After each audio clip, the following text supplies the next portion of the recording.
Hello जी, जय श्री कृष्ण। आवाज आ रही है आपको?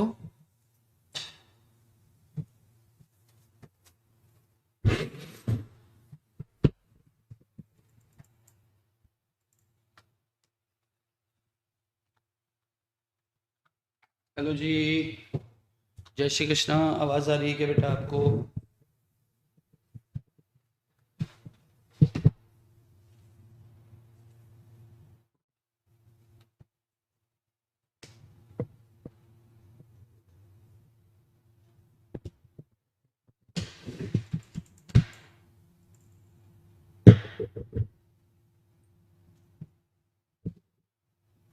Yes sir, visible and Audible. Thank you. एक 5 मिनट में शुरू कर रहे हैं बेटा। बस यार मैं आज थोड़ा फंस गया था कहीं, अभी बस भागा भागा आया हूँ आप लोग के लिए। Uh,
Anand Behera versus state of Odisha. Very good.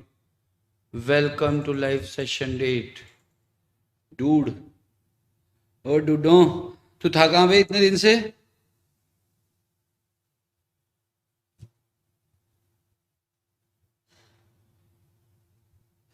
अरे यार, ये उल्लू का पट्टा साला कौन कर गया इसको नीचे? पेज डाउन का ऑप्शन भी नहीं आ रहा है।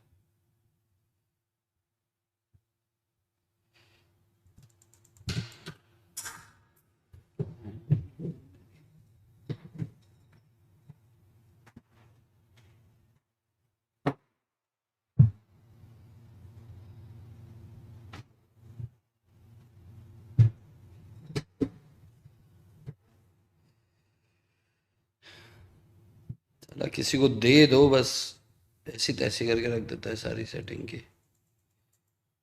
चलो तो, हेलो जी। आनंद बेहरा वर्सेस स्टेट। जय श्री कृष्ण, जय श्री कृष्ण। माऊंगा सी माऊंगा माऊंगा पो। ये सर विजिबल ऑडिबल जी आ रही है आवाज? Black suit, thank you. कितने प्यारे लग रहे हो। अरे यार, थैंक यू सो मच। जय Shri Krishna. No problem Janvi ji. Okay जी। Sir your recorded YouTube student here. Okay Anand Chand, good boy Anand. Anand, Anand Chand, welcome to live session dude. Anand Bahrawar. ये तरुण ने मजाक किया है आपके साथ। सीके सर, सीन हो गया बैंक के साथ। अच्छा, चलो शाम को बात करते हैं अपन फोन पे ना। बैंक वालों को तो उधेड़ के रखो यार, ऐसे डरने का नहीं। चार्टर्ड अकाउंटेंट बनने वाले हो तो। हा हा हा हा। कौन बनेगा करोड़पति वाली कुर्सी? अरे आज दूसरा स्टूडियो है ना, आज वाला स्टूडियो नहीं है। माइक की जरूरत नहीं है, आज ही वाला माइक है। चल तो, एक सेकंड और ना।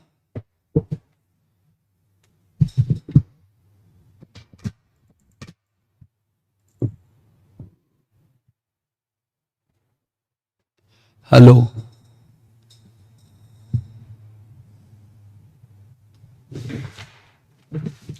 आज का सेशन अपना बहुत ज्यादा अपन लंबा नहीं रखेंगे।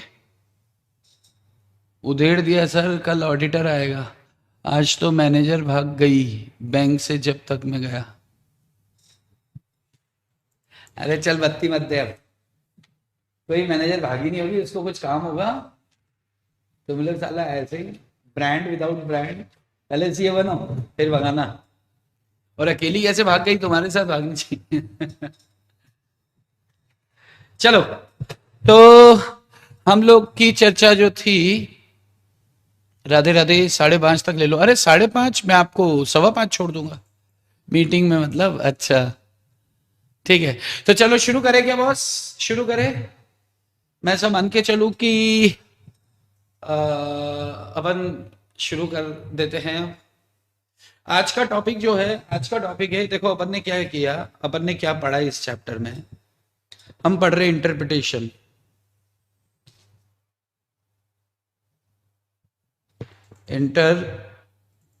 Interpretation of statutes. हम लोग ने क्या किया,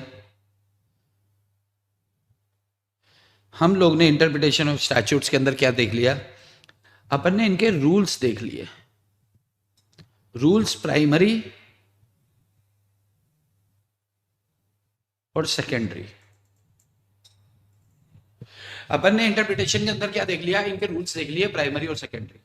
सेकेंडरी में दो ही रूल्स थे, नो सिचर नो सिचर, सोशी बातें बोलकर, सोशी सोशी सोशी, नो सिचर सोशी, है ना। ये सेकेंडरी रूल में एक वो था, उसमें ये था कि एक शब्द दूसरे शब्द का कलर लेता है, सचिन तेंदुलकर और सचिन और लारा, तो लारा कौन सा वाला। ये दुनिया पित्तल दी, वो बेबी डॉल में सोने दी। सोने का मतलब क्या, स्लीपिंग, या फिर सोने का मतलब गोल्डन, तो गोल्डन क्योंकि पित्तल से इसका कलर आ रहा है, ठीक है। तो है रब्बा, प्राइमरी रूल में 1 2 3 4 5 6 7 अपन ने देखे थे। एंड और वाला कल पढ़ा था, और अपन ने कल पढ़ा था मे शैल वाला। और मे शैल वाले के अंदर तो यार आप, भगवान कसम मेरे को भी समझ नहीं आता कि ये लोग खुद क्यों नहीं करके देते हैं, हमें क्यों करना पड़ रहा है इंटरप्रिटेशन। इन लोग को खुद को करके देना चाहिए, लेकिन चलो ठीक है, अब जो कह रहे हैं वो सही है, ठीक है। अब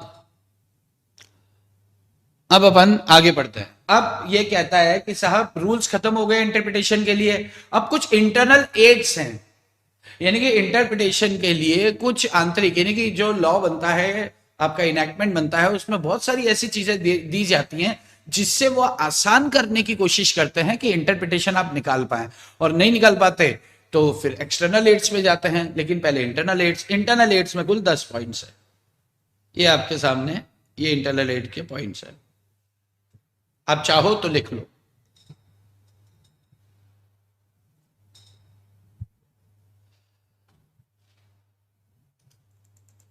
आई सेड जय श्री कृष्णा। एक बार फिर से मैं बोल रहा हूं, कल तक हमने रूल्स खत्म कर लिए हैं बॉस। रूल्स खत्म करने के बाद अब जो नया टॉपिक आता है अपना इंटरप्रिटेशन के लिए, तो इंटरनल एड्स टू इंटरप्रिटेशन है। और इंटरनल एड्स टू इंटरप्रिटेशन के अंदर क्या चीज देखा जाता है, इंटरनल एड्स के अंदर देखा जाता है कि जो इनैक्टमेंट बना है उसने अपने आप में ही कुछ ऐसे पॉइंट्स दिए हैं जिससे इंटरप्रिटेशन को आप थोड़ा सा सुगम या सरल बना सकते हैं, इजी बना सकते हैं। बावजूद इसके इंटरप्रिटेशन नहीं निकलता तो फिर आप एक्सटर्नल एड्स में जाओ, यानी कि बात, अच्छा उसकी बात अपन अलग से करेंगे कि वो क्या होता है। लेकिन आज का हमारा एजेंडा जो है इंटरनल एड्स ऑफ इंटरप्रिटेशन है, इसको खत्म कर देना है। इसके कुल 10 पॉइंट्स है, पेशे खिदमत है आपके सामने। आपसे अपेक्षा की जाती है कि आप इसे लिख लें। नो, मैंने दोहराया क्यों है, क्योंकि रिकॉर्डिंग का बटन चालू करना मैं भूल गया था, तो इसलिए मैंने आपको दोहराया, ठीक है। तो आप इंटरनल एड्स के ये पॉइंट्स देख लें एक बार। मुश्किल से अगर आप ध्यान से सुनेंगे, आधा घंटा अगर ध्यान से सुन लिया तो आधे घंटे में खत्म हो जाएगा। और जब ये खत्म होगा मैं क्लास छोड़ दूंगा। मतलब आज मैं सोच के आया हूं कि इससे ज्यादा मेरे को एक शब्द भी नहीं पढ़ाना। यस, और लिखवाना भी नहीं है, सिर्फ डिस्कस करना है, डिस्कशन में ही खत्म हो जाएगा। उसके बाद भी अगर आपको लगता है लिखवाना है तो कल चैप्टर खत्म करने वाले हैं हम, तो कल थोड़ा सा पोर्शन एक्सटर्नल एड है वो खत्म करके आप कहोगे तो इसके ऊपर एक क्वेश्चन 6 नंबर का बनता है इंटरनल एड्स में, तो 2 2 3 3 लाइन सब पॉइंट्स में होनी चाहिए। वैसे उतना मैं आपको करवा दूंगा कि आप 6 नंबर का क्वेश्चन कर पाएंगे। तो बात समझ में आती है अगर, तो ये पॉइंट्स आप लिख लीजिए बॉस।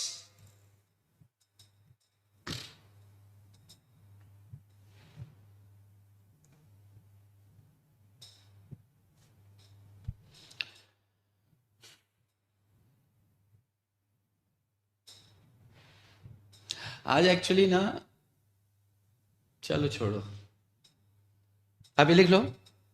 सबसे पहले long title, number second is preamble, number 3 heading, number 4 marginal notes, number 5 definitional यानी कि definition sections, number 6 illustration, number 7 proviso जो भी बोलते हैं, प्रोनाउंसिएशन जो भी इसका है, अपन हिंदी मीडियम से भाई।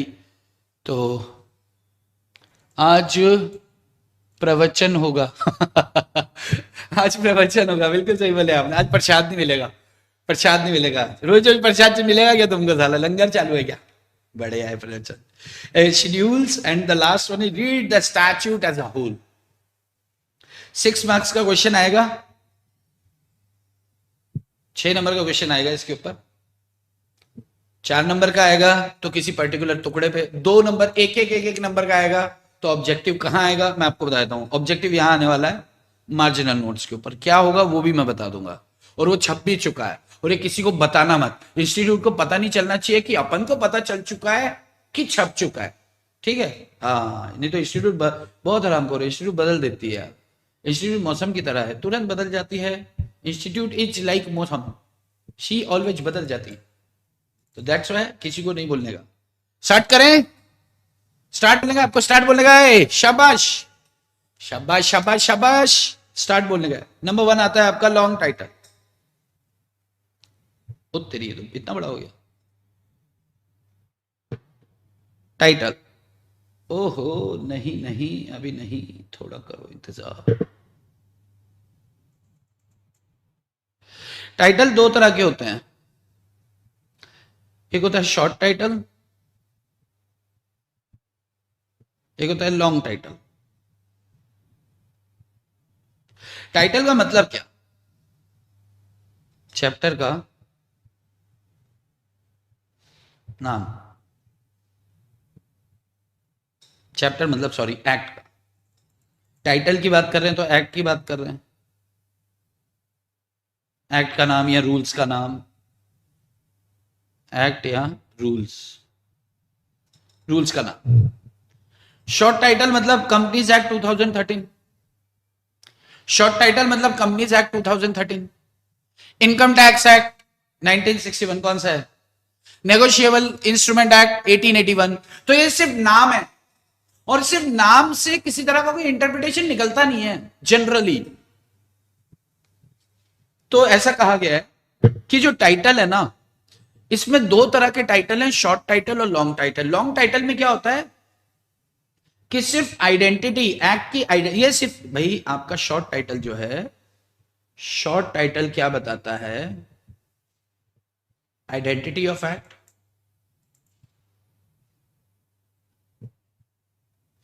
या यूं कहे आइडेंटिफाई करता है एक्ट को। लेकिन लॉन्ग टाइटल क्या करता है? न सिर्फ आइडेंटिफाई करता है बल्कि डिस्क्राइब भी करता है कि ये एक्ट के अंदर इंग्रेडिएंट्स क्या हो सकते हैं। जैसे देखो, अगर शॉर्ट टाइटल की अपन बात करें, फेमा रूल्स 2000, ये क्या बता रहा है? फेमा रूल्स 2000, यानी कि फेमा से संबंधित 2000 में कुछ रूल्स लिखे गए। लेकिन अगर लॉन्ग टाइटल की बात करें तो foreign exchange management capital account transaction rules 2000। ये क्या कर रहा है? न सिर्फ नाम बता रहा है बल्कि डिस्क्रिप्शन भी दे रहा है, डिस्क्राइब कर रहा है कि इसके अंदर क्या मिलेंगे आपको, कैपिटल अकाउंट ट्रांजैक्शन या करंट अकाउंट ट्रांजैक्शन मिलेंगे।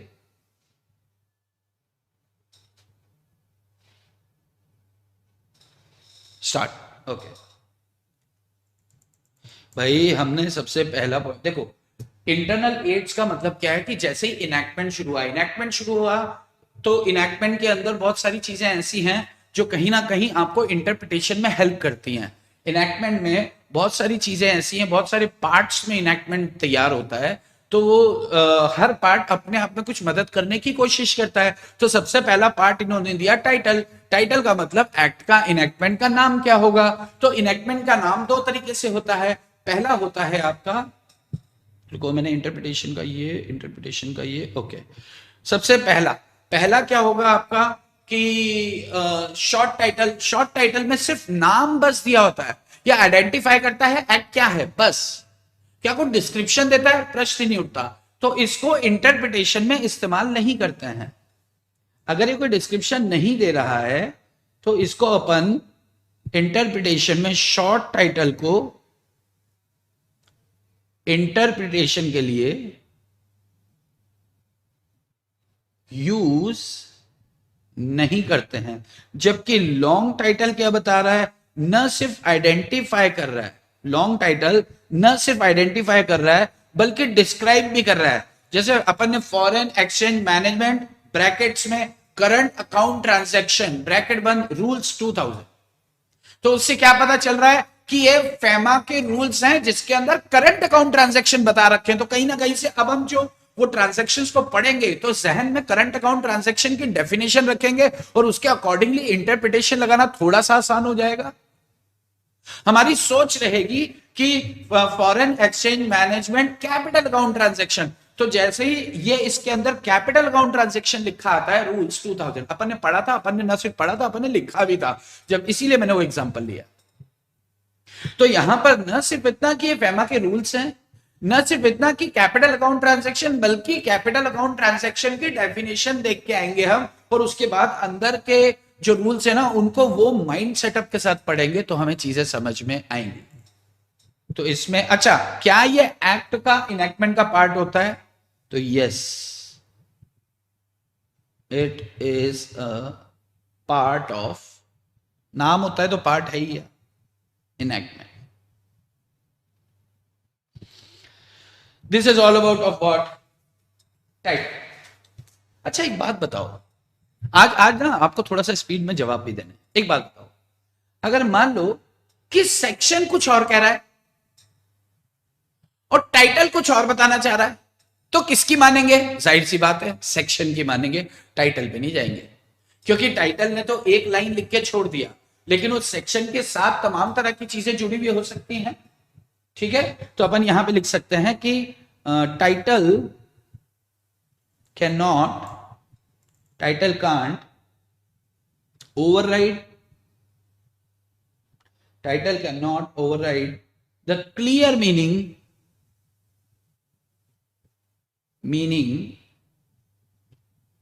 of enactment। यानी कि ये कभी भी इनेक्टमेंट का मतलब सेक्शन, ये कभी भी सेक्शन को ओवरराइड या ओवररूल नहीं करेगा। अगर इतना समझ में आता है, टाइटल इज, 2 लाइन लिखनी है, खत्म कर देना, फटाक से अंगूठा दो, एक एक पॉइंट पे अंगूठा देते जाओ, एक एग्जांपल लेते तब तक।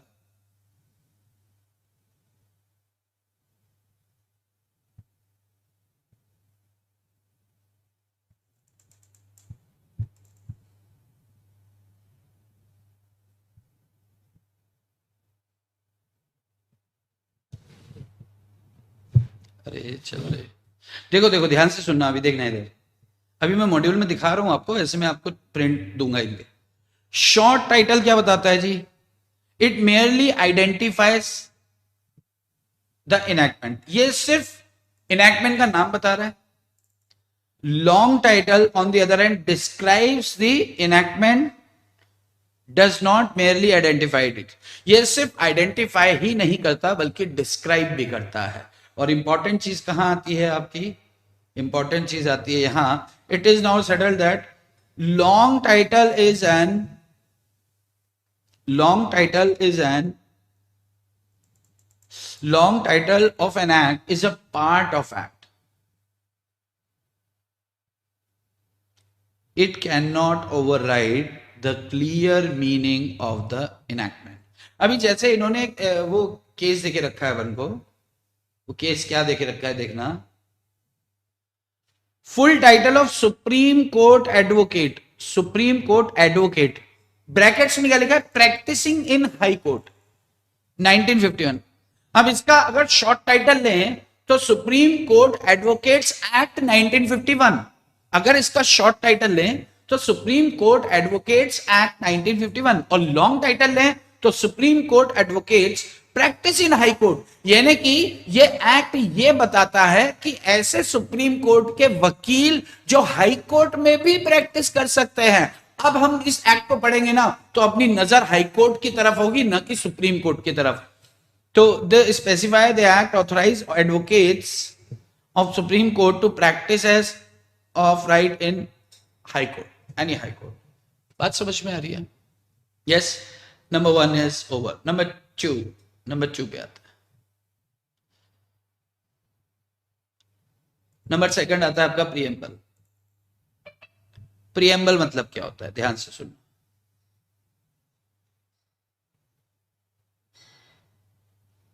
प्रीएम्बल उत्तरी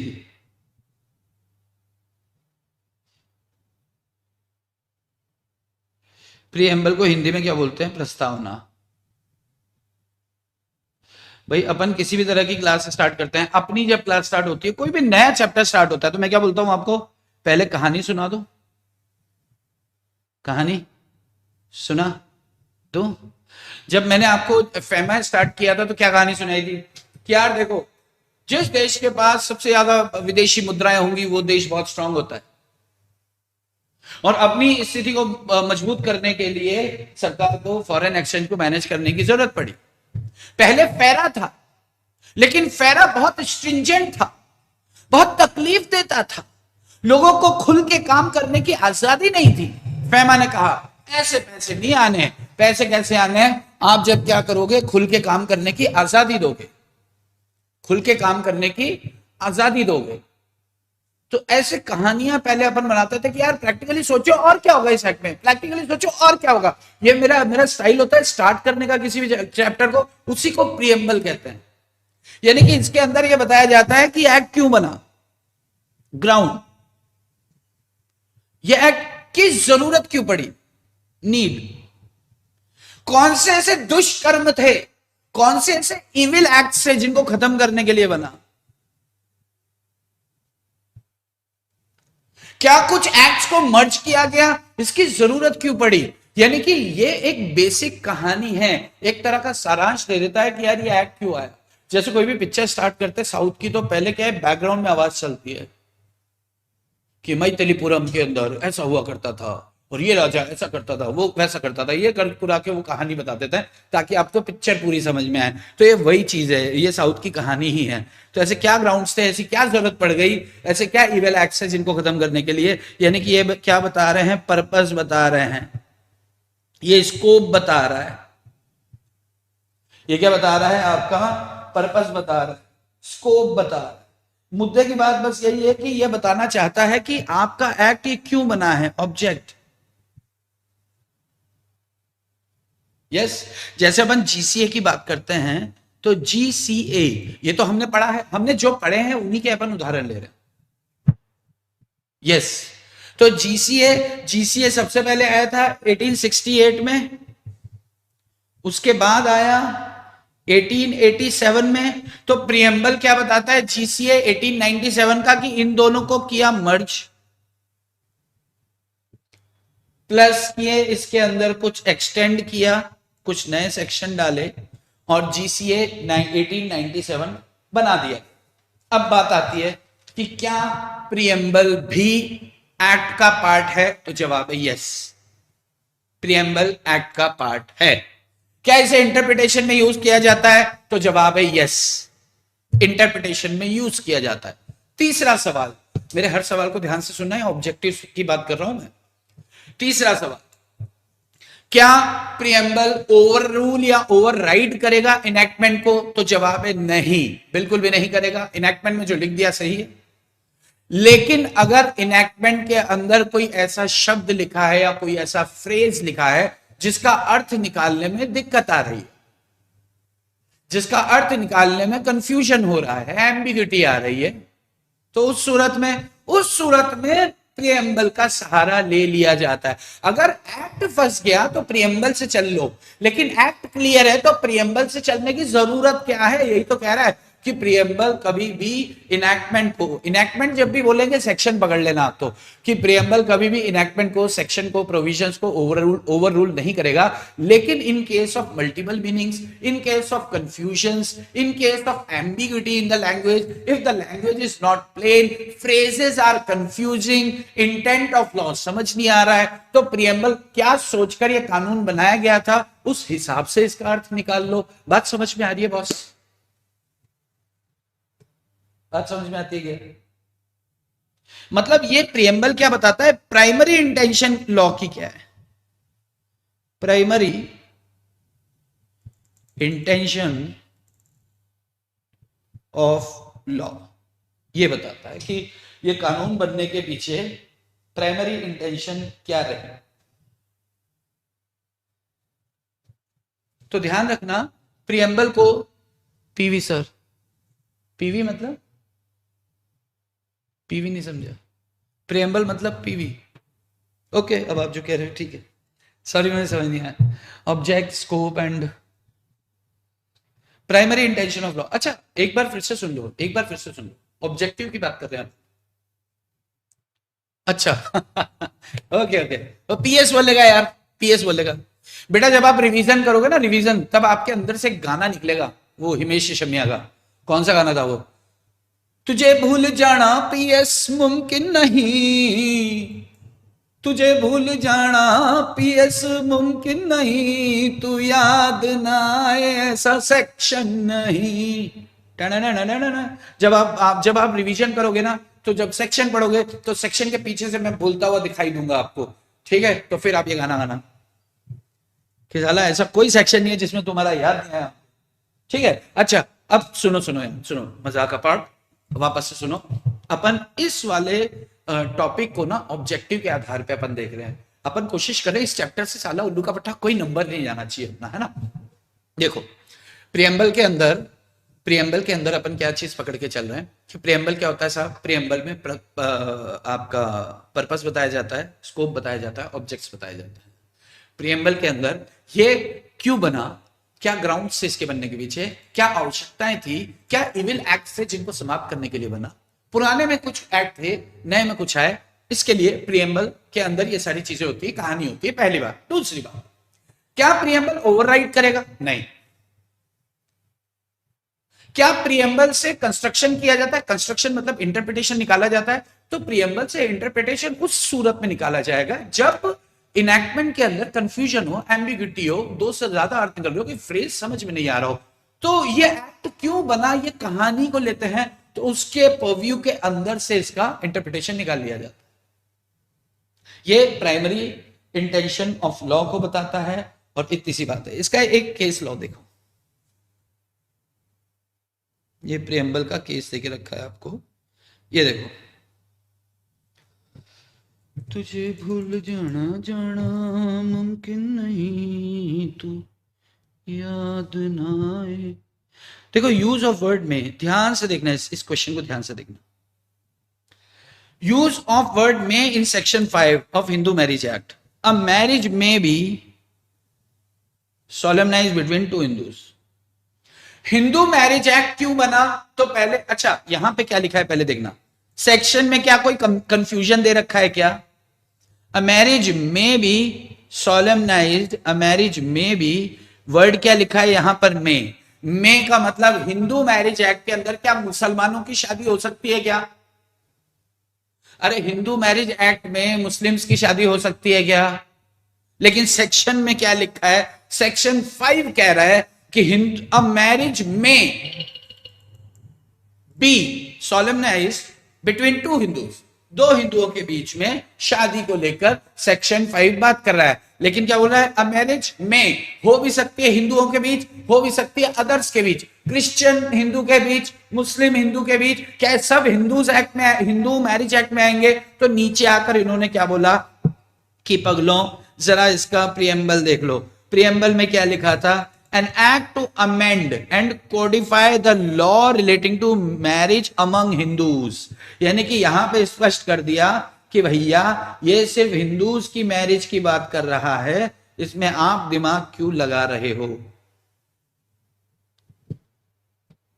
ऊपर फिर क्या कहा कि सेक्शन 5 में तो मे लिखा है, तो प्रियम्बल ने बोला उस मे को शैल करके पढ़ लो, क्योंकि प्रस्तावना क्या कहती है कि ये पूरा एक्ट इस चीज को लेकर चल रहा है, हिंदूज की शादी को लेकर चल रहा है। तो यहां पर मे में तो फिर मुस्लिम और हिंदू मुस्लिम की भी शादी है, मुस्लिम हिंदू की भी शादी है, क्रिश्चियन हिंदू की भी शादी है, हिंदू सिख की भी शादी है, सिख पंजाब, मतलब किसी के ये सब कुछ है, तो हिंदू नाम क्यों रखा उसका। प्रियम्बल में बोला सिर्फ हिंदू का है, और सेक्शन 5 बताया हिंदू भी हो सकते हैं। अरे मजाक चालू है क्या, हिंदू भी हो सकते हैं। यहाँ पे मे को क्या मान के चलेंगे, शैल। ये क्या बोल रहा है, प्रियम्बल बोला इसका नाम, केस लॉ का नाम भी जैसा केस है ना गुल्ली जैसा, वैसा ही पोली इसका नाम है, गुल्ली पोली सोवरिया, गुल्ली पोली सोवरिया, गुल्ली पोली सोवरिया, पोली गुल्ली वाला शैल। ठीक है। नंबर 3 आता है आपका heading.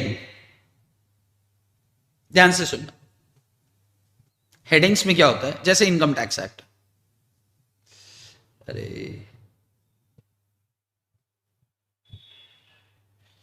Income tax act, income tax act ने क्या बताया आपको किसा, अच्छा इनकम टैक्स एक्ट 1961 है। अगर ये एक साथ पूरा लिखा होता तो क्या हमें चीजें पकड़ में आती। सैलरी के प्रोविजन भी उसी में घुस रहे हैं, हाउस प्रॉपर्टी के, तो इन्होंने क्या किया कि इनको भाई जैसे एक ही तरह के प्रोविजंस जो थे, जो सब एक कलर लेकर चलते थे, एक तरह के होते थे, कॉमन ऑब्जेक्ट लेकर चलते थे, उन सब की क्या की इन्होंने ग्रुपिंग की, और उनका एक चैप्टर का नाम दे दिया। उस चैप्टर को ही हेडिंग बोलते हैं। जैसे इनकम फ्रॉम अदर सोर्सेस, जैसे प्रॉफिट एंड बिजनेस, अरे पीजीबीपी क्या बोलते हैं आप, प्रॉफिट एंड गेन फ्रॉम, अरे जी कहां, business and profession, capital gain, यानी कि कोई भी कैपिटल एसेट खरीदी बेची जाएगी, उससे जितने भी फायदे हो रहे हैं, उससे संबंधित जितने प्रोविजंस हैं, उसको एक ही ग्रुप में डाल दो, ताकि कैपिटल एसेट वाला सारा सीन यहां रह जाए। बिजनेस से संबंधित बिजनेस में डाल दो, घर किराए पे लेने देने की बात करें तो हाउस प्रॉपर्टी में डाल दो। यानी कि जब एक्ट लिखा गया होगा तो सब एक साथ लिखा गया होगा, और उसके बाद क्या किया कि इनकम यहां से भी तो हो सकती है, वहां से भी तो हो सकती है। तो जितने भी आजू बाजू के क्लोज सेक्शंस थे ना, उन सब का एक रीग्रुप किया गया, छोटे छोटे चैप्टर्स में डिवाइड किया, ताकि इंटरप्रिटेशन आप उस चैप्टर के अंदर से समझ। जैसे कंपनीज एक्ट में बात करें, कंपनीज एक्ट में कुल कितने चैप्टर्स हैं, मेरे ख्याल से 29 चैप्टर्स हैं, 27 29, चलो जितने भी हैं। कंपनीज एक्ट में देखो आप, एक चैप्टर है पब्लिक डिपॉजिट, डिपॉजिट से संबंधित जितने भी नियम है उस पर्टिकुलर चैप्टर में डाल दिए। अब क्या ये हमें कोई नई चीज बता रहे हैं, नहीं, एक्चुअली बता तो पुरानी चीज है, लेकिन ये वो बता रहे हैं जो हम सोचते भी नहीं है। तो हमें क्या 2 लाइन के अंदर लिख देना है, और 2 लाइन के अंदर क्या लिखना है कि भाई साहब नंबर ऑफ सेक्शन जो एक ही पर्टिकुलर सब्जेक्ट को लेकर बनाए गए हैं, उन सब को ग्रुप करके एक पर्टिकुलर चैप्टर के अंदर डाल दिए जाते हैं। दैट इज 29 है ना, बिल्कुल ठीक, ठीक है। तो this is all about of what, heading. मैं आपको इसमें दिखाता हूं हेडिंग की तरह। हेडिंग क्या कह रहा है, ध्यान से सुनना, सिर्फ इसकी एक पहली लाइन ध्यान से सुन लेना, बाकी फिर आप गो थ्रू कर सकते हो, ज्यादा कुछ है नहीं।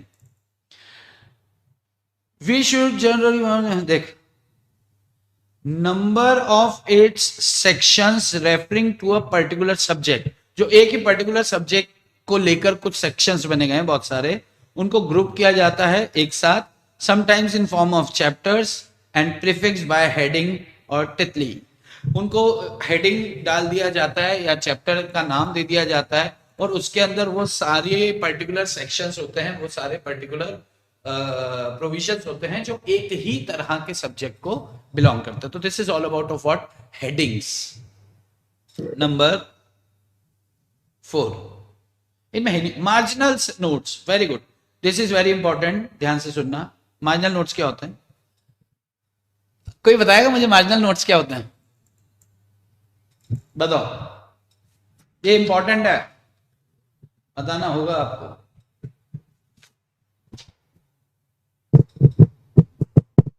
अरे यार, कोई बताएगा मार्जिनल नोट्स?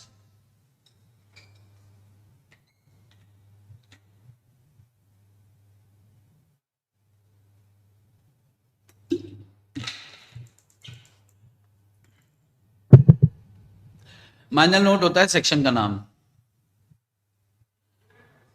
मार्जिनल नोट क्या होता है?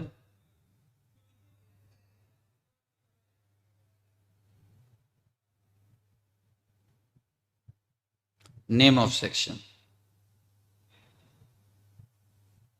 Side notes, name of sections,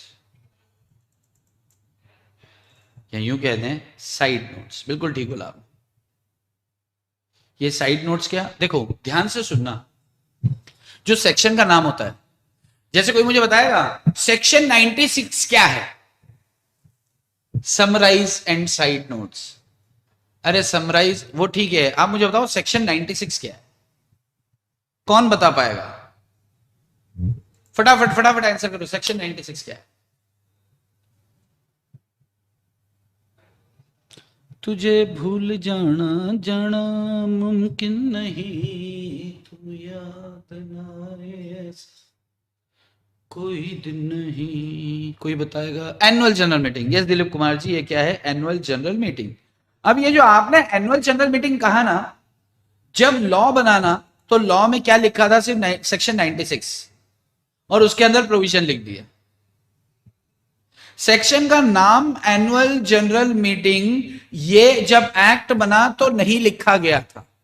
act बनने के बाद देखो, पार्लियामेंट में एक्ट बिल पास होता है, तो पार्लियामेंट में बिल पास होता है तो इनैक्टमेंट बनता है, तो जब इनैक्टमेंट बनता है तब ये साइड नोट्स नहीं लिखे गए। एक्ट बनने के बाद इनकी ये इस पूरे सेक्शन के अंदर क्या है वो साइड में डाल दिए गए। बात समझ में आ रही है? पूरा एक्ट यानी कि पहले बिल पास हुआ, बिल के अंदर सेक्शन 1 से लेके 400 तक, 1 2 3 4 5 6 7 8 400 ऐसे लिखा।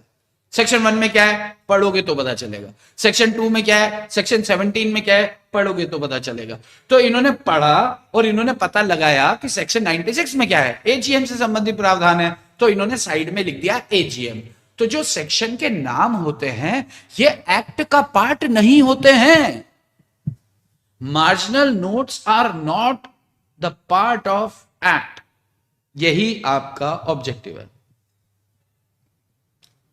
ये एक्ट का पार्ट नहीं होते हैं। After passing of enactment, after passing of enactment marginal notes को ऐड किया जाता है। इसे साइड नोट्स भी कहते हैं और नेम ऑफ सेक्शंस भी कहते हैं। क्योंकि ये एक्ट का पार्ट नहीं है तो इन जनरल इसे इंटरप्रिटेशन के लिए यूज नहीं किया जाता। इन जनरल नहीं किया जाता, लेकिन कुछ केसेस कहते हैं यूज कर लो, कुछ केसेस कहते हैं यूज नहीं करना। तो अब आपकी इच्छा है तो आप करो, आपकी इच्छा है तो ना करो। लेकिन एमसीक्यू वाली लाइन क्या है इसके अंदर कि साहब they are not part of enactment. Important है कि ये इनैक्टमेंट का हिस्सा नहीं है, ये एक्ट का हिस्सा नहीं होते हैं। ये आपको अभी आप मुझे लग रहा है कि कुछ बच्चों को ये एक नई बात पता चल रही होगी। तो देखो जरा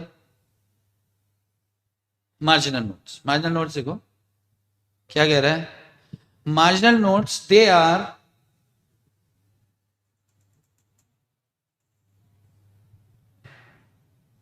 मार्जिनल नोट्स क्या बोल रहा है? They are not a part of enactment. ये इनैक्टमेंट का पार्ट नहीं है, ये इनैक्टमेंट का पार्ट नहीं है। क्यों? For they were not present when the act was passed in parliament but inserted after the act has been so passed. यानी कि जब एक्ट पार्लियामेंट में पास किया गया था तब ये, हेलो रोहित, जब ये पार्लियामेंट में पास किया गया था तब मार्जिनल नोट्स जैसी कोई चीज नहीं थी।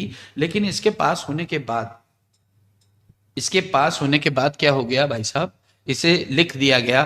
तो बाद में लिखा गया है तो सही लिखा है गलत लिखा है भगवान जाने। तो लॉ क्या कह रहा है कि hence they are not an aid to construction.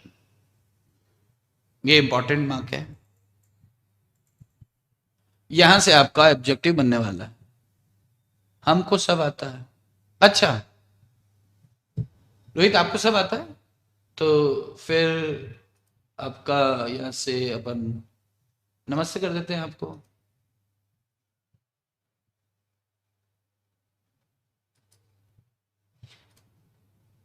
जिसे सब आता है वो यहाँ क्या कर रहा है?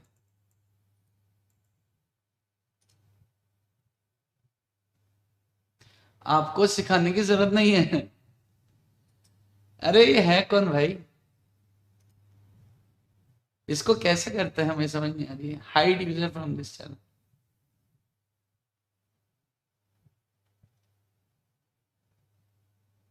चलो ये बस्तियां, अरे ऐसे बहुत सारे सड़क छाप लोग आ रहे हैं, पता नहीं हर चौथे दिन के। पता है ये क्या कर रहे हैं? तो यहाँ क्यों फिर ऐसे, पता है ये ना रेगुलर बैच में भी जब से स्टार्ट किया है तब से रेगुलर बैच में भी ये बंदा आके, ये या कोई और इस तरह के सड़क छाप बच्चे हैं ये, इनको क्या है, ये गुमराह किए हुए बच्चे, गुमराह। तो ऐसे बच्चों को क्या है कि कुछ फैकल्टीज जो है वो अपने मतलब के लिए यूज कर लेते हैं, और ये अपने माता पिता को छोड़कर उन्हें माता पिता समझ लेते हैं। फालतू लोग, नहीं पता नहीं क्यों परेशान है बेचारा, पर ठीक है।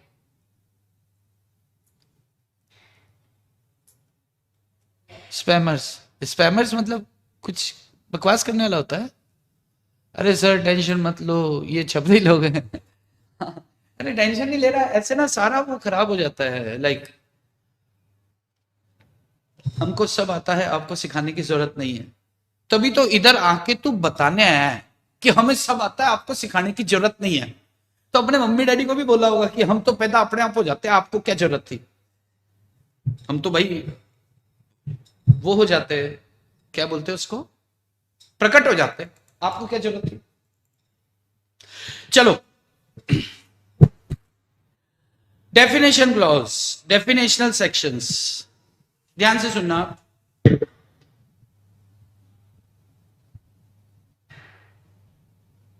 डेफिनेशनल सेक्शंस, डेफिनेशनल सेक्शंस के अंदर ना दो तीन बातें हैं। सबसे पहली बात इन्होंने बोला कि डेफिनेशन क्लॉज मतलब क्या।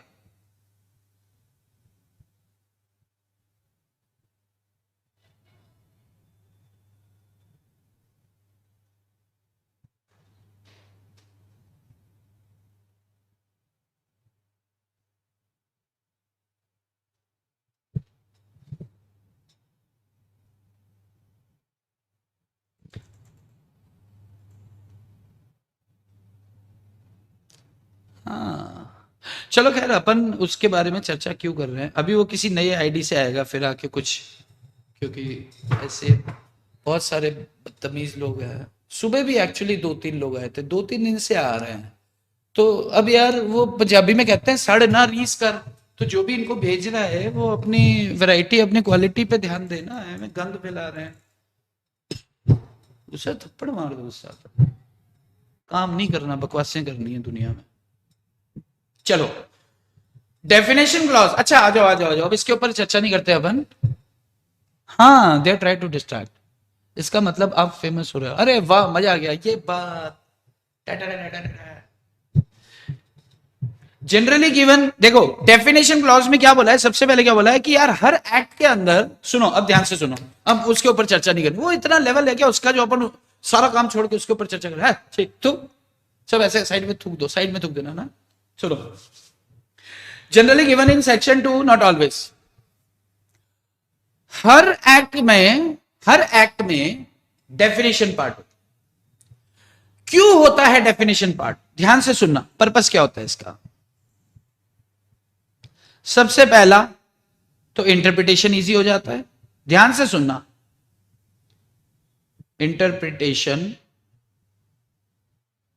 इजी हो जाता है। कोई भी डेफिनेशन आती है, जैसे कोई वर्ड अपन फंस जाते हैं और वर्ड का अर्थ अगर उसने एक्सप्लेन कर रखा है तो वो उससे इंटरप्रिटेशन आसान हो जाता है, नंबर वन। नंबर टू, ये एक्ट को शॉर्टन करता है। क्यों करता है, कैसे शॉर्टन करता है? रिपीट नहीं होते हैं वर्ड्स बार बार। जैसे कंपनी बोले तो क्या, सेक्शन 2 कंपनी से। अच्छा, जनरली ये कहां पाए जाते हैं? जनरली ये सेक्शन 2, हर एक्ट के सेक्शन 2 डेफिनेशन क्लॉज होता है, जिसमें पूरे एक्ट से संबंधित डेफिनेशंस होती हैं। लेकिन एक्सेप्शनल केसेस जैसे कि जीसीए हमने पढ़ा, तो जीसीए के सेक्शन 3 में डेफिनेशंस थी। तो इससे ये मिथ दिमाग से निकल जाना चाहिए कि सेक्शन 2 में ही डेफिनेशंस होती हैं। लेकिन ये बात भी सच है कि 90% एक्ट ऐसे हैं जिनकी जो वो हैं, 90% एक्ट ऐसे हैं जिनकी जो वो हैं, क्या बोल रहा था मैं, डेफिनेशन। अरे यार, एक चीज मैं आपको मार्जिनल नोट में बताना भूल गया था, अभी ले लूंगा इसके बाद, या पहले ले लूं क्या, क्योंकि फिर स्किप हो जाएगी। पहले ले लेता हूं, एक्सेप्ट जीसीए, उसके अंदर सेक्शन 3 में डेफिनेशन दिया। मार्जिनल नोट्स में एक छोटी सी बात मैं कर दूं, कहां गया ये रहा, ध्यान से सुनना। जब हमारा कॉन्स्टिट्यूशन लिखा गया था ना, तो कॉन्स्टिट्यूशन के मार्जिनल नोट्स क्या थे? उसके अंदर लिखे गए आर्टिकल्स। तो आर्टिकल्स पास होते समय लिखे गए थे, यानी कि आर्टिकल्स के साथ कॉन्स्टिट्यूशन को फाइनल किया गया था। तो आर्टिकल्स जो हैं वो इंटीग्रल पार्ट ऑफ कॉन्स्टिट्यूशन माना जाता है, यानी कि आर्टिकल्स जो है वो एक्ट का पार्ट माना जाता है। तो मार्जिनल नोट्स कब एक्ट का पार्ट नहीं होंगे? जब किसी भी इनैक्टमेंट की बात आएगी तो मार्जिनल नोट्स एक्ट का पार्ट नहीं है। लेकिन जब बात कॉन्स्टिट्यूशन की आएगी तो मार्जिनल नोट्स, यानी कि उसके आर्टिकल्स ही उसके मार्जिनल नोट्स होंगे। तो वो क्या होंगे? उसका पार्ट, उसका भाग मान लिया जाएगा, उसका भाग मान लिया जाएगा। ठीक है, एक्ट का पार्ट मान लिया जाएगा कॉन्स्टिट्यूशन में। बात समझ में आ रही है आपको? तो जब भी बात करेंगे, अच्छा, तो फिर क्या आर्टिकल्स को, जो आर्टिकल्स दिए हैं, अपन कॉन्स्टिट्यूशन की बात करें, आर्टिकल 20, आर्टिकल 15, आर्टिकल ये, आर्टिकल वो, तो क्या आर्टिकल को इंटरप्रिटेशन में यूज किया जाता है? तो बिल्कुल यस, उसका हिस्सा है। तो इसका जवाब आता है यस। अब मुझे थोड़ी शांति मिली, वो गधे के चक्कर में थोड़ा स्किप हो गया। नहीं यार, गधे से पहले ही स्किप हो गया था, उसकी गलती नहीं बेचारे की।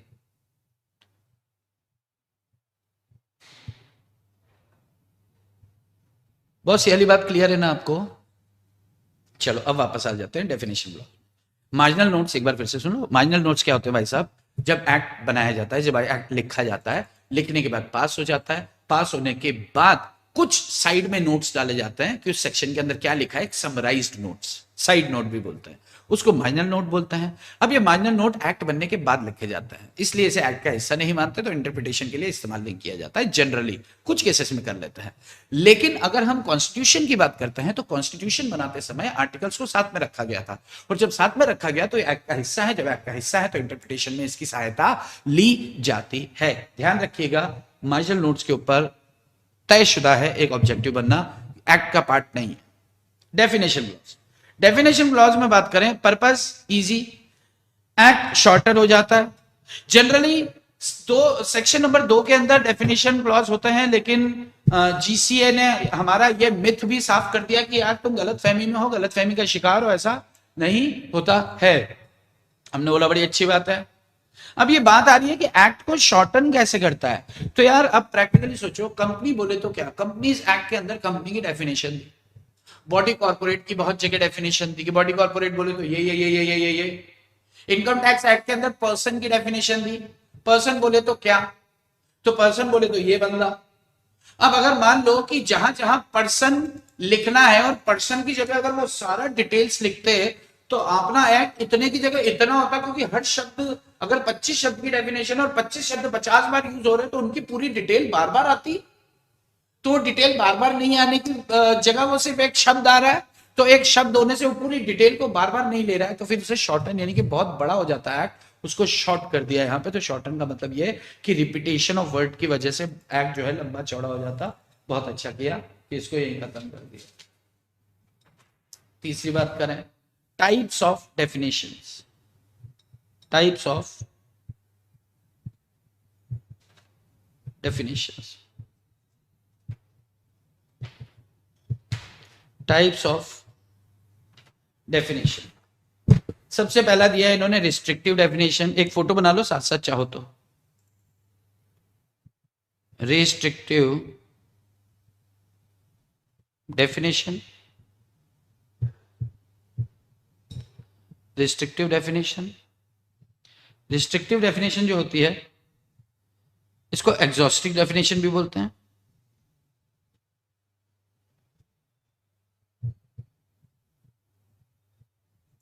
रिस्ट्रिक्टिव डेफिनेशन को एग्जॉस्टिव डेफिनेशन भी बोलते हैं। इसमें वर्ड क्या यूज किया जाता है? इसमें वर्ड यूज किया जाता है मीन्स। यानी कि ये होता है ना कि द वर्ड दिस मीन्स, तो means company, means a company incorporated under this act और एनी प्रीवियस एक्ट। इसके अलावा कंपनी का कोई अर्थ नहीं होगा। यानी कि ये क्या कर रहा है, means word used in definition. या तो मीन्स लिखा हो या फिर मीन्स एंड इंक्लूड्स लिखा हो तो भी एग्जॉस्टिव होती है, या फिर मीन्स एंड इंक्लूड्स। यहां पे इंक्लूड्स लिखा है लेकिन पहले मीन्स आ गया ना, तो भी ये डेफिनेशन क्या कहलाएगी आपकी, एग्जॉस्टिव। ये बोला है, ये चाहो तो आप लिख लो। सेकंड होती है आपकी एक्सटेंसिव डेफिनेशन। ये फर्स्ट वाला चाहो तो लिख लो भाई। फर्स्ट है रिस्ट्रिक्टिव, सेकंड है आपकी एक्सटेंसिव। एक्सटेंसिव मतलब थोड़ा सा बड़ा, सिर्फ वही नहीं, अभी और लीजिए, अभी और लीजिए। एक्सटेंसिव के अंदर इसे इंक्लूसिव डेफिनेशन भी बोलते हैं।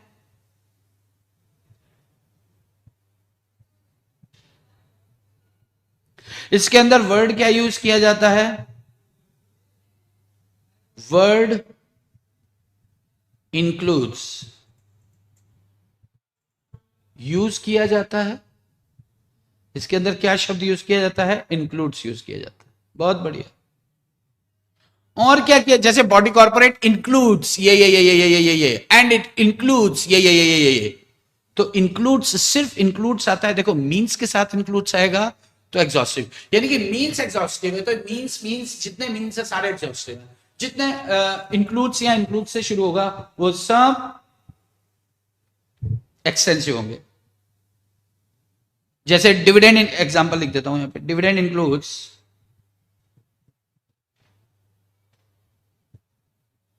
Interim dividend. ये डेफिनेशन तो पढ़ी है आपने, ठीक है जी। अब ध्यान रखना, अगर वर्ड ये लिखा हो to apply and include, to apply and include, जैसे मीन्स लिखा है एग्जॉस्टिव, मीन्स एंड इंक्लूड्स लिखा है एग्जॉस्टिव, इंक्लूड्स लिखा है इंक्लूसिव या extensive, to apply and include लिखा है तो भी इंक्लूसिव, या फिर डीम्ड टू इंक्लूसिव लिखा है, deemed to include, deemed to include लिखा है तो भी इंक्लूसिव। ये क्या क्यों बता रहा हूं मैं, ये सब इसलिए बता रहा हूं ऑब्जेक्टिव के लिए। अगर ऐसा कुछ लिखा है तो इसको ये मान के चले। तीसरा आता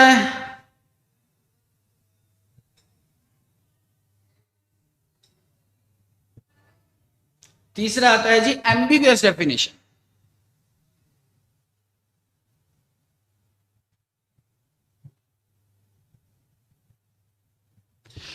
तीसरा क्या आता है, एम्बिगस डेफिनेशन।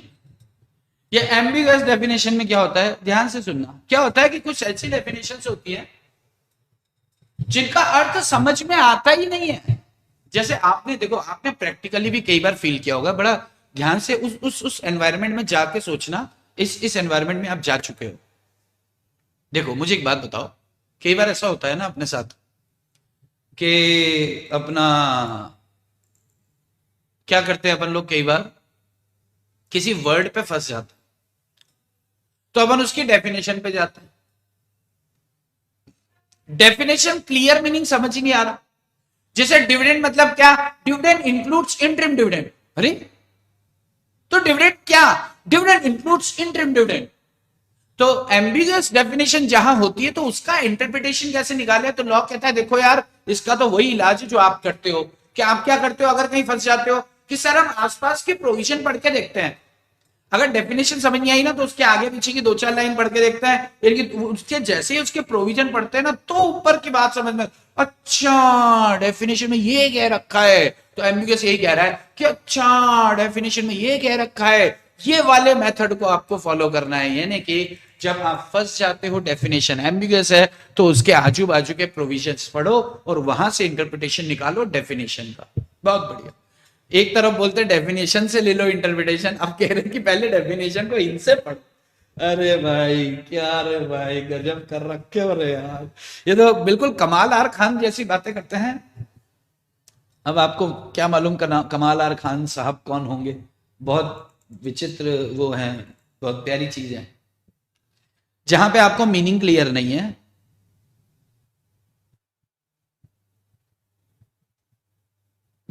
जहां पर मीनिंग क्लियर नहीं है, जैसे डिविडेंड इंक्लूड्स इंटरिम डिविडेंड, चल लिख देता हूं, जैसे डिविडेंड इंक्लूड्स, उदाहरण है इंटरिम डिविडेंड, तो सेक्शन 123 से 127 तक पढ़ लो अगर फंसे हुए हो तो।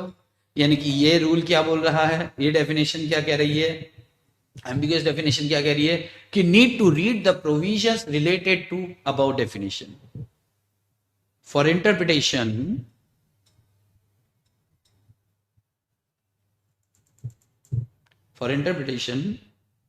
there is a need to read provisions, related to above definition.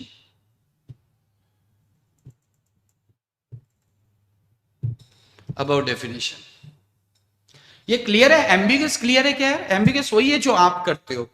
तो जो आप करते हो, आपको तो साधारण सी डेफिनेशन का भी अर्थ नीचे से जाके ही मिलता है, तो अपन जो करते हो सब अपने लिए तो सब एम्बिगस है, क्योंकि लोग इन्होंने ढंग से लिखा नहीं कुछ, तो अपनी क्या गलती। मैं को शैल पढ़ा रहे हैं, शैल को मैं पढ़ा रहे हैं, अरे तुम पढ़ाई क्यों रहे हो, समझ नहीं आती है।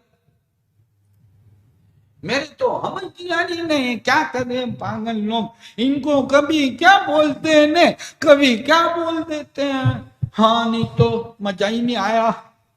चलो एम्बिगस डेफिनेशन क्लियर है क्या, फटाफट क्लियर है तो अंगूठा मारो, शाबाश शाबाश शाबाश, अंगूठा मारो, आखिरी पॉइंट है, अंगूठा मारो, शाबाश अंगूठा मारो।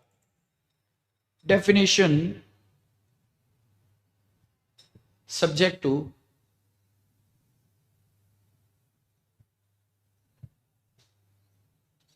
a contrary context.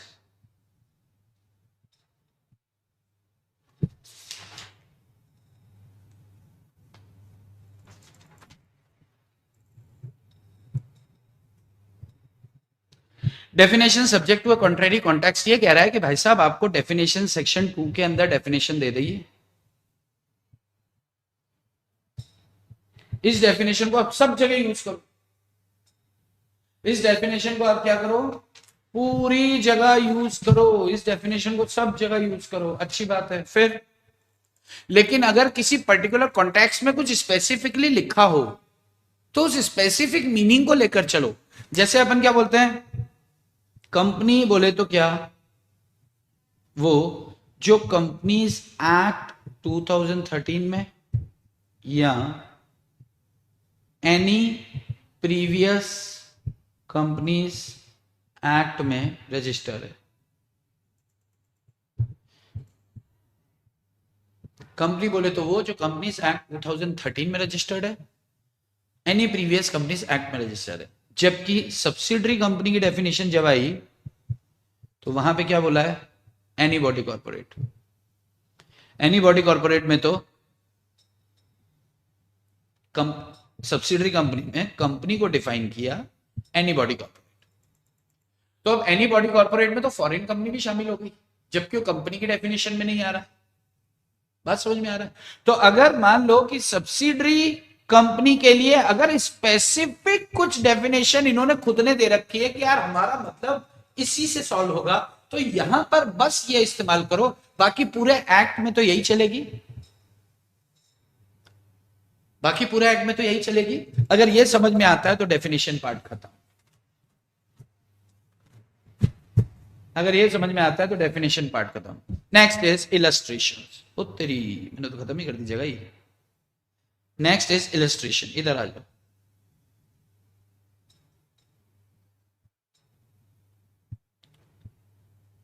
Next is illustration.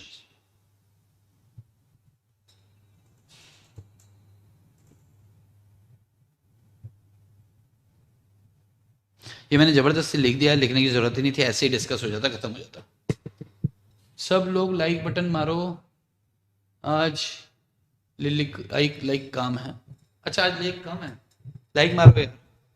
देखो इलस्ट्रेशन क्या होता है, सेक्शन के नीचे क्या होता है, हर बहुत सारे एक्ट के अंदर, जैसे आपने इंडियन कॉन्ट्रैक्ट एक्ट का मॉड्यूल देखा होगा, तो मॉड्यूल क्या है, बेयर एक्ट से लिया गया है। तो बहुत सारे हर सेक्शन के नीचे कुछ एग्जांपल, कुछ इलस्ट्रेशंस दे दिए जाते हैं। इलस्ट्रेशन क्यों दिया जाता है, ताकि आपको वो समझ में आ जाए। अच्छा इलस्ट्रेशन दे रखा है हर सेक्शन के नीचे, हर सेक्शन के नीचे नहीं होता अमूमन, लेकिन हाँ कुछ स्पेसिफिक सेक्शन के नीचे उनको लगता है कि यार हम एक इलस्ट्रेशन दे दे जिससे हम इस सेक्शन को समझा पाए। लेकिन अगर इलस्ट्रेशन कुछ ज्यादा समझा देता है, यानी कि कुछ ऐसी बात कर देता है जो सेक्शन से कॉन्ट्राडिक्ट करती है, तो भाई इलस्ट्रेशन जो है सेक्शन को ओवरराइड तो नहीं कर सकता ना, तो वो सेक्शन को ओवरराइड नहीं करेगा। क्या इलस्ट्रेशन एक्ट का पार्ट है, इनएक्टमेंट का पार्ट है? तो यस बिल्कुल इनएक्टमेंट का पार्ट है, लेकिन सेक्शन का पार्ट थोड़ी है। Illustration is not a part of section की इलस्ट्रेशन को सच मान के चले, वो तो उदाहरण है जी, जो मर्जी लिख दिया। एक्ट का पार्ट है, हाँ समझाने के लिए है बस, चढ़ने के लिए नहीं है। ये ध्यान रखना कि इलस्ट्रेशन सेक्शन का पार्ट नहीं है, एक्ट का पार्ट है। ये बात इन्होंने बड़ा जोर डाल के कह रखी है, इतना समझ में आता है। Illustration is over. इलस्ट्रेशन क्या होता है, एग्जांपल होता है। Next is proviso. Proviso, proviso क्या होता है? प्रोविजो दो सेंस में लिए जाते हैं, एक होता है प्रोविजो, प्रोविजो या तो लिए जाते हैं आपका एक्सेप्शन के केस में, या फिर ऐसा लिखा होता है save as provided. Save as provided, या तो प्रोवाइडेड दैट या सेव एज प्रोवाइडेड। कोई भी सेक्शन लिखा होता है, सेक्शन के नीचे क्या लिखा होता है, प्रोवाइडेड दैट, यानी कि ये उस सेक्शन के वो बता रहा है, एक्सेप्शन बता। लेकिन किसी सेक्शन में स्टार्ट ही करते हैं सेव एज प्रोवाइडेड। जैसे मैं एक एग्जांपल लेता हूं, जैसे एक्सेप्शन क्या कहता है कि ये इस सेक्शन के अपवाद है, जबकि सेव एज प्रोवाइडेड अगर लिखा होता है प्रोविजो के तौर पे, तो उसका क्या मतलब होता है, ये भी एक प्रोविजो होता है। तो इसका क्या मतलब होता है कि हम उस सेक्शन को छेड़े बिना हम सिर्फ हमारी बात कर रहे हैं। जैसे देखो सेक्शन 13, सेक्शन 13 किस चीज का है, मेमोरेंडम ऑफ एसोसिएशन के ऑल्ट्रेशन का है। मेमोरेंडम ऑफ एसोसिएशन के ऑल्ट्रेशन का है सेक्शन 13। सेक्शन 61 क्या है, सेक्शन 61 क्या कह रहा है, अलॉटमेंट ऑफ, नहीं अलॉटमेंट नहीं है, ऑल्ट्रेशन इन शेयर कैपिटल।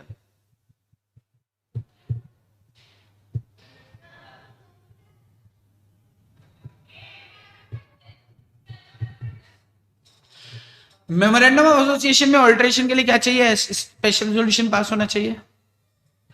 और शेयर कैपिटल में ऑल्टरेशन करना है तो एक ऑर्डिनरी रेजोल्यूशन पास करके कर सकते हैं। तो सेक्शन 13 में पता है क्या लिखा है? Save as provided, save as provided, समझना इसको, इन सेक्शन 61। सेक्शन 61 में जो देखो, प्रैक्टिकली सोचो कि अगर मान लो ऑल्टरेशन करना है मेमोरेंडम में कैपिटल क्लॉज में, तो स्पेशल रेजोल्यूशन चाहिए, और 61 क्या कह रहा है? ऑर्डिनरी पास करके कर लो। तो यार तो दोनों में विरोधाभास हो गया। तो सेक्शन 13 ने क्या कहा कि भाई साहब मेमोरेंडम का ऑल्टरेशन तो एसआर पास करके ही होगा, save as provided under section 61। यानी कि सेक्शन 61 में जो कहा है उसका पालन कर लो, यानी कि इसको मत छेड़ो। यानी कि अगर शेयर कैपिटल में आपको चेंज करना है तो ऑर्डिनरी रेजोल्यूशन से पास कर दो। सेव एज प्रोवाइडेड का मतलब होता है ये प्रोविजन को, कोई राइट है तो उस राइट को प्रिजर्व करके चलता है, ये सुरक्षा करता है प्रोविजंस की, एक्सेप्शन निपटाता है, ये जोड़ के चलता है। सब लोग लाइक बटन मारो, आज लाइक कम है। ओके, एक्सेप्शन, ओके ओके, आप इसको गो थ्रू कर सकते हैं। The provision is over. Next is explanations. ये भी एक तरह से देखा जाए तो हमारे लिए तो ये डेफिनेशन का ही पार्ट कर, आप लिखना मत डेफिनेशन, मैं सिर्फ आपको समझाने के लिए लिख रहा हूं। जैसे डेफिनेशन होती है वैसे ही एक्सप्लेनेशन क्या होता है। जैसे अपन बात करें ना कि आपका क्या नाम है उसका, अरे एसोसिएट, जैसे एसोसिएट कंपनी की डेफिनेशन, जैसे क्या है एसोसिएट कंपनी। एसोसिएट कंपनी की क्या डेफिनेशन है कि अगर एक कंपनी दूसरी कंपनी पर सिग्निफिकेंट इंफ्लुएंस कर देती है,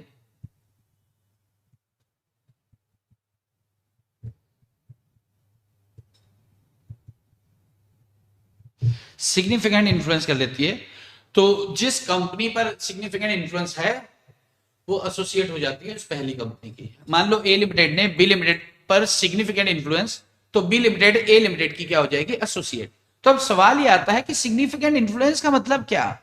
तो ये एक्सप्लेनेशन में समझाया जाता है, उसमें क्लियर किया जाता है कि भाई साहब सिग्निफिकेंट इंफ्लुएंस का मतलब क्या होगा? आपका 20% शेयर होल्डिंग। अगर ये एक्सप्लेनेशन में नहीं दिया होता, डेफिनेशन में नहीं दिया रहा होगा, तो उनको लगा यार उधर चूक गया तो इधर दे दो। तो एक्सप्लेनेशन जनरली डेफिनेशन चूक जाते हैं ना जहां पर, वहां पर ये दे देते हैं कि यार यहाँ पे बताना जरूरी है। तो बिल्कुल क्या ये पार्ट होते हैं? बिल्कुल पार्ट होते हैं, इंक्लूड होते हैं। लेकिन ये बात हमेशा ध्यान रहे कि हारमोनी आपको बनाकर चलनी है, किसी भी तरह का वो होता है तो एम्बिग्युइटी आती है तो, ठीक है। क्लियर है एक्सप्लेनेशन? शेड्यूल्स, बहुत बढ़िया, 7 शेड्यूल है कंपनीज एक्ट में।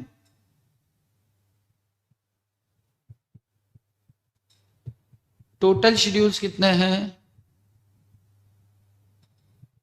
7। क्या इसे इंटरप्रिटेशन का हिस्सा माना जाता है? का पार्ट है? जवाब है यस है। इंटरप्रिटेशन में बिल्कुल लेके चलेंगे। इनैक्टमेंट यानी कि सेक्शन और शेड्यूल में अगर कुछ कॉन्ट्राडिक्शन है, सेक्शन को प्रिवेल करेंगे। हमेशा इनैक्टमेंट को ही आप ऊपर लेके चलना है, इन लोग को प्रिवेल करनी मत देना है, उन लोग के पट्टे दिमाग खाता है। शेड्यूल वीड्यूल नीचे पटक रखा है, तुम्हें रखा ही नीचे हुआ, अलग से रखा हुआ है, और तुम्हें इनैक्टमेंट के ऊपर चढ़ने देंगे? बेचारे लोग, आधे 90% लोग तुम्हारे शेड्यूल को देखते तक नहीं है, जो बच्चे पढ़ रहे हैं। टीचर ने जो बता दिया शेड्यूल 3 के अकॉर्डिंगली इधर डेबिट कर लो, इधर क्रेडिट, बस उतना पता है, और तुम कह दो तुम्हारे शेड्यूल ऊपर चढ़ेंगे। अबे बेशर्मो, कुछ भी बोलते हो।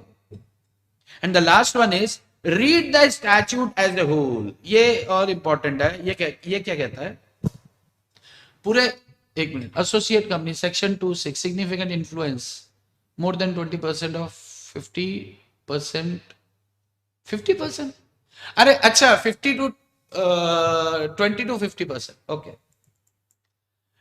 Read the statute as a whole, read the statute as a whole. ये क्या बोल रहा है कि भाई साहब आप एक काम करो कि पूरा का पूरा स्टैट्यूट को एक साथ पढ़ो, पूरे के पूरे स्टैच्यू को एक साथ पढ़ो। उससे क्या होगा? उससे ये होगा कि जैसे अपन बोलते हैं ना, अपन ने पहले जैसे मेमोरेंडम ऑफ एसोसिएशन,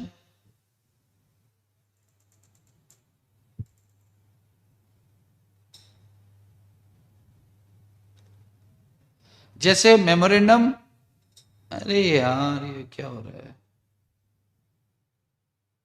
जैसे memorandum of association, article of association, इनमें ऑल्ट्रेशन करना है तो एसआर पास करो। अब सवाल है एसआर मतलब क्या?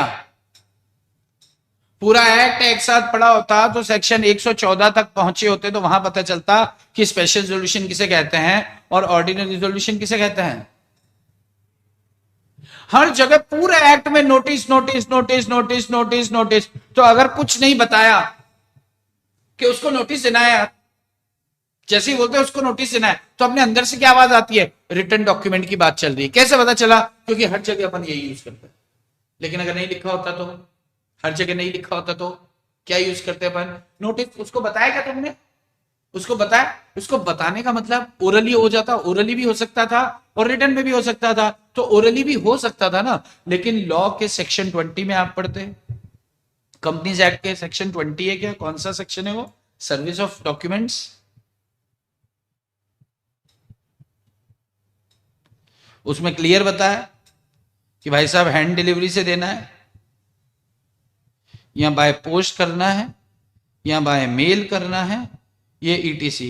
ये उसने स्पष्ट बताया कि भाई साहब सर्विस ऑफ डॉक्यूमेंट कब कंप्लीट हुआ माना जाएगा, सर्विस ऑफ नोटिस कब कंप्लीट हुआ माना जाएगा। तो वहां से क्लियर चलता है कि जब भी नोटिस बस लिख दिया जाता है ना, तो उसमें ऐसा नहीं लिखा जाता कि ये सूचना जो है, नोटिस का मतलब क्या होता है? सूचना होता है।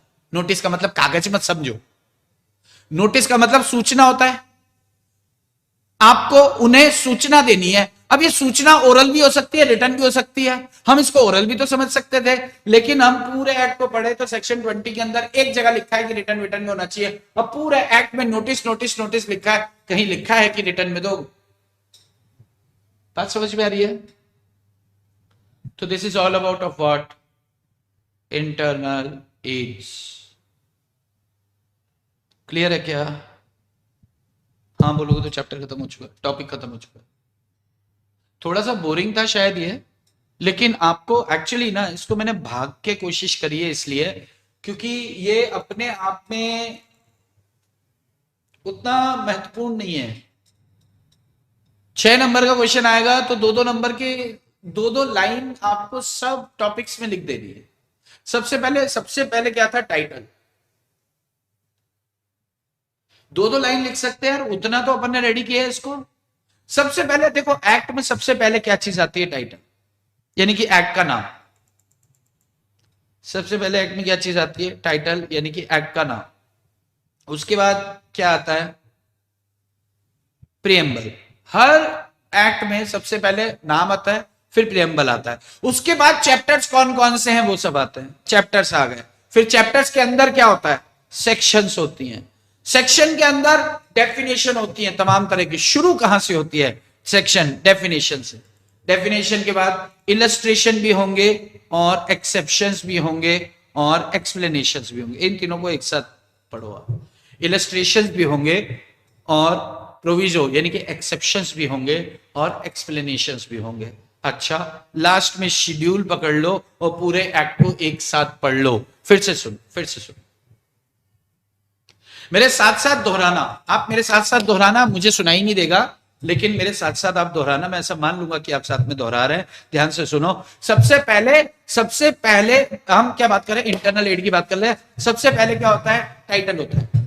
सबसे पहले टाइटल होता है। टाइटल 2 तरह के होता है, एक होता है शॉर्ट टाइटल, एक होता है लॉन्ग टाइटल। शॉर्ट टाइटल सिर्फ नाम बताता है, लॉन्ग टाइटल नाम भी बताता है और डिस्क्राइब भी करता है। टाइटल के बाद कौन सी चीज आती है? टाइटल हुआ, प्रियम्बल आता है। प्रियम्बल में पर्पस, ऑब्जेक्टिव, और तीसरी चीज क्या होती है? पर्पस, ऑब्जेक्टिव और स्कोप आता है। इसके अंदर पहले क्या था, अब क्या है, क्या गड़बड़ियां थी, क्या अच्छी बात करने के लिए है। प्रियम्बल के बाद सोचो, प्रियम्बल के बाद चैप्टर्स स्टार्ट हो जाते हैं। प्रियम्बल के बाद chapter start, heading start. Heading के अंदर सेक्शंस होती हैं, marginal notes. Marginal notes, marginal notes के साथ खास बात क्या, एक्ट का पार्ट नहीं होता, क्योंकि उस समय जब पास किया गया था तभी नहीं था, इन्हें बाद में लिखा जाता है साइड में। लेकिन अगर कॉन्स्टिट्यूशन की बात करें तो आर्टिकल जो है वो मार्जिनल नोट्स जो हैं वो एक्ट का पार्ट हैं, एक्ट मतलब कॉन्स्टिट्यूशन का हिस्सा हैं, और उन्हें इंटरप्रिटेशन में इस्तेमाल किया जाएगा। डेफिनेशन आपकी सेक्शंस के बाद सबसे पहली सेक्शन क्या आती है, डेफिनेशंस। डेफिनेशन अगर समझ में आ गई तो अच्छी बात, नहीं आई तो इलस्ट्रेशन होंगे, एक्सेप्शंस होंगे, इलस्ट्रेशन होंगे, एक्सेप्शन होंगे और एक्सप्लेनेशन होगा। उसके बाद शेड्यूल है बहुत सारे, और अंत में सारे एक्ट को पूरा साथ में पढ़ो। आपने दोहराया क्या मेरे साथ? क्या 10 पॉइंट पकड़ना मुश्किल है क्या?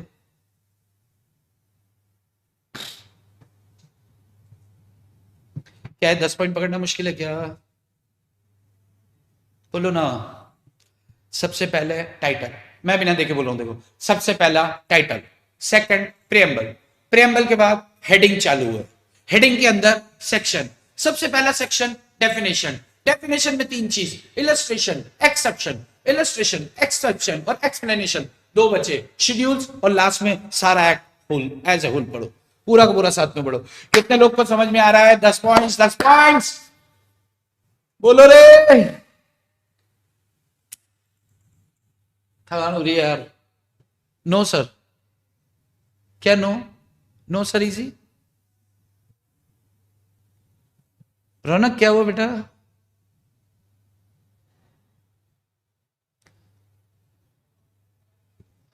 अरे भाई आसान है कि नहीं है? कितने लोग को 10 पॉइंट्स याद हो गए? कितने लोग को 10 पॉइंट्स याद हो गए भाई? आपको लिखना है आपको लिखना है मुझे, MUJHE, मुझे, मुझे। किसको ये 10 पॉइंट्स याद हो गए हैं? सबसे पहले एक्ट का नाम, एक्ट के अंदर प्रीएम्बल, ये एक्ट क्यों बना, क्यों बना, कहानी, कहानी के बाद हेडिंग्स, एक एक चैप्टर चालू हो गए, चैप्टर के अंदर सेक्शन, सबसे पहला सेक्शन डेफिनेशन, डेफिनेशन में इलस्ट्रेशन, एक्सेप्शन, एक्सप्लेनेशन, फिर शेड्यूल्स और एज ए होल, मुझे मुझे मुझे मुझे मुझे।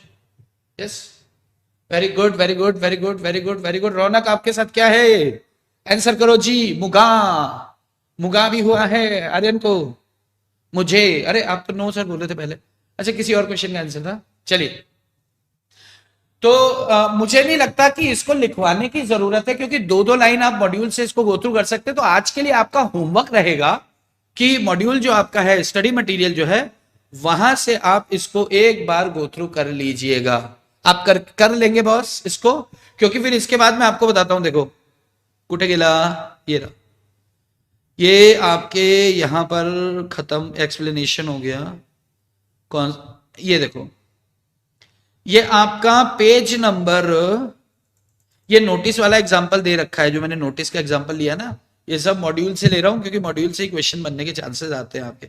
ये देखो पेज नंबर 2.33 है, 2.34 से कल अपन स्टार्ट करेंगे, और 2.38 पे चैप्टर खत्म है, यानी कि कल 4 पेजेस डिस्कस करने। आज हमने 10 पेज खत्म किए, अगर ऐसे काउंट करें तो आज हमने 10 पेज खत्म किए हैं, और कल हमें सिर्फ 4 करने हैं। तो कल ये 4 करने के बाद अगर मुझे लगेगा कुछ, अच्छा एक चीज बताओ, एक क्वेश्चन पूछता हूं आपसे, कि आपका जो वो होता है ना, क्या बोलते हैं उसको, ऑब्जेक्टिव्स,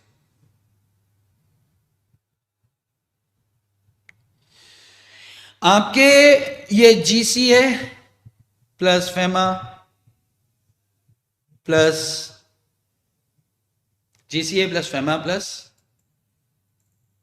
इंटरप्रिटेशन, क्योंकि अभी इंटरप्रिटेशन चल रहा है, तो इंटरप्रिटेशन चैप्टर के मैं, आप ऐसी कुछ तैयारी करेंगे कि इस चैप्टर में जितने भी ऑब्जेक्टिव्स हो सकते हैं लगभग कवर हो जाए, या मैं ऐसे नोट्स बना के दे दूं आपको 3 पेजेस में कि इसके ऑब्जेक्टिव्स कवर हो जाए?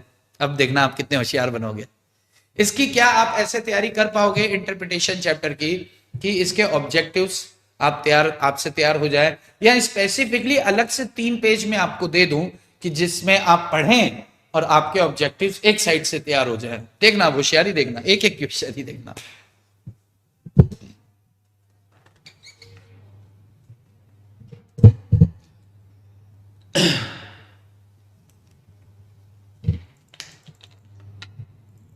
आपको पता ही है सर।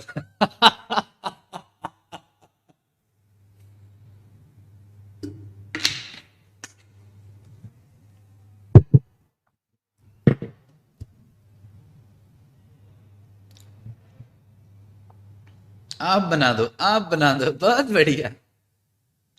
आप ही दे दीजिएगा सर। अरे हाय, आपको आंसर पता है।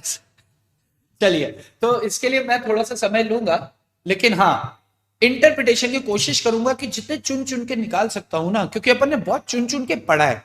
तो जैसे ही मतलब आपके पास 3 पे मैं कोशिश करूंगा कि अदर लॉस के जितने ऑब्जेक्टिव्स हो ना, आपके 8-9 नंबर के हैं, अदर लॉस के जितने 8-9 नंबर में निकलने वाला हूं यार, अदर लॉस के जितने 8-9 नंबर के ऑब्जेक्टिव आते हैं ना, वो सारे आपसे बनने चाहिए। क्योंकि सब्जेक्टिव क्वेश्चन की तैयारी तो हमने बहुत अच्छे से कर ली। अब मेरे को डर पता है क्या लग रहा है, कि मान लो सब्जेक्टिव में 20 सब्जेक्टिव आए और 10 ऑब्जेक्टिव आए, और ये 20 में से हम लोग 15 ले आए, और उधर 10 में से 2 ही फंस गया, तो गलती हो गई तो आपसे। तो कोशिश ये हो ना कि गलती हो ही ना, 10 में से 10 तो उधर चाहिए ही चाहिए। इधर राइटिंग प्रैक्टिस करेंगे, मतलब ये मान के चलो कि अब एग्जामिशन की तरफ बड़े आसान कदम हो गए अपने। सर कल मैं मैक्सिम रीड कर रहा हूँ, अत्रस मागे वैलियत पैरियत, घर वाले कह रहे हैं कि पागल हो गया। तो एक काम करना, आपके घर में अगर आप मैक्सिम कुछ तैयार करो ना, तो नींबू मिर्ची सामने रख लिया करो, ताकि घर वालों को लगना चाहिए कि यार चलो, अब सीए नहीं कर रहा तो कुछ कमाई का काम तो कर ही रहा है, नींबू मिर्ची वाले खेल खेल रहा है। अत्रस मैगियस वालियत पारियत मालियस वालियत मारियत फालियत, और लास्ट में बोल दिया करो हडिब्बा, तो घर वालों को भी लगेगा वाह यार, हडिब्बा का कुछ तो चालू है। मॉड्यूल के सारे एमसीक्यू हो जाएंगे, वो तो कर तो दिए आपने मॉड्यूल के। Do you teach in CA final? Yes I teach in CA final, but बेटा सीए फाइनल में इस बार लॉ जो है वो उधर चला गया है, मतलब फाइनल से हटा तो दिया उन्होंने लॉ। ऑडिट लेता हूं मैं, बट अभी आप फाइनल के उसमें अपन बात करेंगे यार। और जय जी आप बात कर सकते हैं, मैं आपको नंबर दे देता हूं।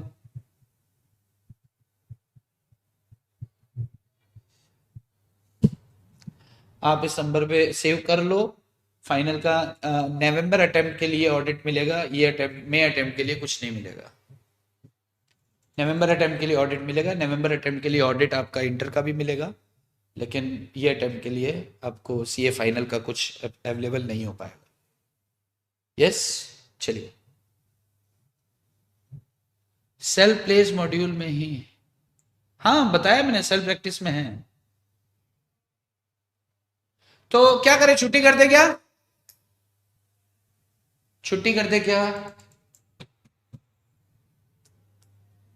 Yes, tata bye bye. अरे टाटा बाय बाय करते हैं, निकलता हूं मैं भी, आज थोड़ा जल्दी जाना भी है। आप ऑडिट लेना तो मजा आता है पढ़ने में से, आप ऑडिट लेंगे तो मजा।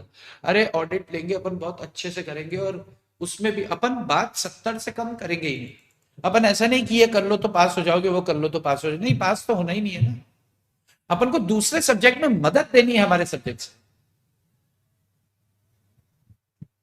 भाई अकाउंट्स में इतने ले आओ, टैक्स में इतने ले आओ, लॉ में 45 भी आएंगे तो नहीं नहीं नहीं नहीं, लॉ में 70 लेके आओ, उनमें 45 आएंगे। साला हम क्या हाथ फैलाना हमने सीखा ही नहीं कभी। हम क्यों हाथ फैला के खड़े रहे अकाउंट्स के सामने, टैक्स के सामने? अरे हम बांटने वाले लोग हैं, लॉ बांटने वाला सब्जेक्ट बनाएंगे। ऐसे कैसे यार, ऐसे कैसे हाथ फैलाएंगे? तो 30 मार्क्स का प्रैक्टिकली सोचो, बहुत सारे बच्चों का ये मतलब भगवान कसम मेरे को समझ नहीं आता, क्योंकि कितना इतना ज्यादा जीसीए और इंटरप्रिटेशन को लेकर इतना खौफ था, इतना खौफ था कि पूछिए मत। और अब ऐसा हो रहा है लाइक, क्योंकि मेहनत कर रहे हैं, तो मेहनत करोगे हर चीज आसान है। फेमा के बारे में आपको जानकारी नहीं थी, नया ही था, बट हमारा फेमा भी अच्छे से हुआ, हमारा जीसीए भी अच्छे से हुआ, और हमारा ये भी ऑलमोस्ट अच्छे से कल खत्म हो जाएगा। तो डरने का बिल्कुल नहीं। जहां आप ताकत लेकर खड़े हो गए ना, वहां सब्जेक्ट की औकात नहीं है आपको तंग करने की। आप जिधर घबरा गए वहां सब्जेक्ट हावी पड़ जाएगा यार, चाहे वो कोई भी सब्जेक्ट हो। ठीक है, चलिए तो बॉस अब विदा लेते हैं। सर ऑडिट भी करवाओगे? यस, ऑडिट नहीं नहीं, ये अटेम्प्ट के लिए ऑडिट नहीं, लेकिन ये अटेम्प्ट के लिए ऑडिट के कुछ एसेस मैं आपको प्रोवाइड कर दूंगा। ठीक है, चलिए, जय श्री कृष्ण, बाय बाय जी, बाय बाय, जाने दीजिए, कल मिलते हैं।